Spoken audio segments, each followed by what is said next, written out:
New TV Telugu. ఇప్పుడు AP top 10 చూద్దాం. ప్రతి కార్యకర్త వన్ మ్యాన్ ఆర్మీలా పనిచేయాలని వైసీపీ స్టేట్ కోఆర్డినేటర్ సజ్జల రామకృష్ణారెడ్డి పిలుపునిచ్చారు. తాడేపల్లిలోని వైసీపీ కేంద్ర కార్యాలయంలో సోషల్ మీడియా విభాగంతో సమావేశమయ్యారు. ఈ సందర్భంగా ఆయన మాట్లాడుతూ సోషల్ మీడియాలో అసభ్య పదజాలం, మార్ఫింగ్ కంటెంట్ కు తావివ్వకూడదు. ప్రభుత్వ వైఫల్యాలను, తప్పులను ఆధారాలతో తిప్పికొట్టండి. గ్రామ స్థాయి నుంచి సోషల్ మీడియాను విస్తృతంగా వాడుకోవాలని అన్నారు. భోగాపురం ఎయిర్పోర్ట్ రావడానికి వైసీపీ అధినేత జగనే కారణమని శాసనమండలి విపక్ష నేత బొత్స సత్యనారాయణ అన్నారు.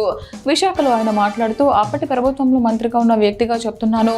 కొత్త ఎయిర్పోర్ట్ ఆలోచన చంద్రబాబుది అని ఎవరు చెప్పారు? విశాఖ ఎయిర్పోర్ట్ విస్తరణ ప్రతిపాదన వచ్చినప్పుడు భోగాపురం, యలమంచిలి వద్ద స్థలాలు చూసాం. వాస్తవాలు చంద్రబాబు, అశోక్ గజపతి రాజుకి కూడా తెలుసు అని అన్నారు. గుంటూరులో మాజీ ఎమ్మెల్యే ముస్తఫా గారిని కూటమి ప్రభుత్వం వేధింపులకు గురిచేస్తోంది. టెర్రరిస్ట్ తరహాలో కనీసం సెర్చ్ వారెంట్ కూడా లేకుండానే పోలీసులు ఇంటికి వెళ్లి హడావుడి చేశారు. ఇది ఏమాత్రం ఆమోదయోగ్యం కాదు అని వైఎస్ఆర్సీపీ మైనారిటీ సెల్ రాష్ట్ర అధ్యక్షులు ఖాదర్ బాషా అన్నారు. వైఎస్ఆర్ కాంగ్రెస్ పార్టీలో పనిచేస్తున్న ప్రతి సోషల్ మీడియా కార్యకర్త పైన అధ్యక్షులు వైఎస్ జగన్ గారికి అపారమైన నమ్మకం, అభిమానం ఉన్నాయి. మిగతా పార్టీలో లాగా మిమ్మల్ని కేవలం తెర వెనుక మాత్రమే ఉంచకుండా పార్టీలో తగిన గౌరవం, ప్రాధాన్యత కల్పించడం ఈ సమావేశం యొక్క ముఖ్య ఉద్దేశం. రాజధాని అమరావతిలో పేదల పట్ల కూటమి ప్రభుత్వం అనుసరిస్తున్న తీరు మరోసారి బట్టబయలైంది. అమరావతి ప్రాంతంలో పేదల కోసం రాష్ట్ర ప్రభుత్వం ఒక్క ఇల్లు కూడా కోరలేదని కేంద్ర ప్రభుత్వం పార్లమెంట్లో స్పష్టం చేసింది. వైఎస్ఆర్సీపీ ఎంపీలు మధుల గురుమూర్తి గారు లోక్సభలోనూ, మేడా రఘునాథ్ రెడ్డి గారు రాజ్యసభలోనూ అడిగిన ప్రశ్నలకు కేంద్ర గృహ నిర్మాణ, పట్టణ వ్యవహారాల శాఖ ఈ మేరకు జవాబిచ్చింది అని వైఎస్ఆర్సీపీ రాష్ట్ర అధికార ప్రతినిధి వీరశేఖర్ రెడ్డి పేర్కొన్నారు. వైఎస్ జగన్ గారి పర్యటనకు వచ్చిన ప్రజాదరణను చూసి తట్టుకోలేక పచ్చ మీడియా ఒక్కటే ఆర్తనాదాలు. వైఎస్ఆర్సీపీపై విమర్శలు చేసే బదులు రాష్ట్రంలో మహిళలు, చిన్నారులపై జరుగుతున్న దారుణాలు అరికట్టడంపై శ్రద్ధ చూపితే బాగుంటుంది. మంగళపూడి అనిత అని YSRCP state IT wing joint secretary Muralikrishna Mudiyala ఆగ్రహం వ్యక్తం చేశారు. నీ కొడుక్కి సంస్కారం నేర్పించావా భువనేశ్వరి? వైఎస్ఆర్ కుటుంబంలో ఉండే స్త్రీలని నీచమైన బొమ్మలేసి రకరకాలుగా ట్రోల్ చేస్తా ఉన్నారన్న కదా. నిజంగా నాలాంటి తల్లి అయితే చెప్పు తీసుకుని పల్లిని రాలగొట్టేది.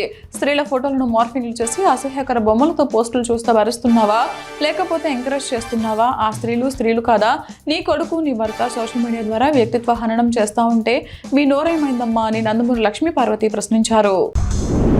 సత్యసాయి జిల్లా పెనుగొండ నియోజకవర్గం గోరంట్ల మండలం గౌనవారిపల్లి పంచాయతీ మరియు పాలసముద్రం పంచాయతీలో 1వ తేదీ రాగానే రాష్ట్రంలో పండగ వాతావరణం నెలకొంది అంటున్న మాజీ ఎంపీ నిమ్మల కిష్టపు తనయుడు, రాష్ట్ర కార్యదర్శి నిమ్మల అంబరీష్. పేదలకు పింఛన్ కార్యక్రమంలో వృద్ధులకు, వికలాంగులకు పింఛన్లు పంపిణీ చేసిన రాష్ట్ర కార్యదర్శి నిమ్మల అంబరీష్. ఈ కార్యక్రమంలో గోరంట్ల మండల టీడీపీ నాయకులు, కార్యకర్తలు, తదితరులు, ప్రజలు పెద్ద ఎత్తున పాల్గొన్నారు.